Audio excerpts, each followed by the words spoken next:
बाबा धवलेश्वराय बालालिंग महाप्रभु दीपम यदि परम ब्रह्म दीपम यदि जनार्दन दीप हरत मे पाप पूजा दीप नमस्तुते अहे धवलेश्वराय बालालिंग महाप्रभु संसार सुखी रखंतु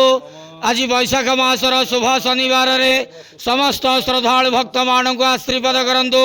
मनस्कामना पूर्ण करंतु कर्म क्षेत्र उन्नति करंतु ग्रहरिष्ट खंडन करंतु जगतर मंगल करंतु विश्वर कल्याण करंतु आपणकर नाम विख्यात करंतु सेवकर डाक श्रवण करंतु समस्त गुआवसा भक्त मानकर मनस्कामना पूर्ण करंतु जो जो भक्त माने आपण पाखरे मानसिक रखिंट तांक मानसिक पूर्ण करंतु बाबा धवलेश्वराय बालालिंगाय नमो नमः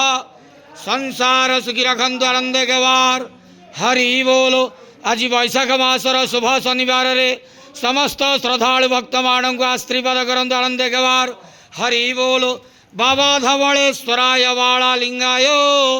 नमो नमः।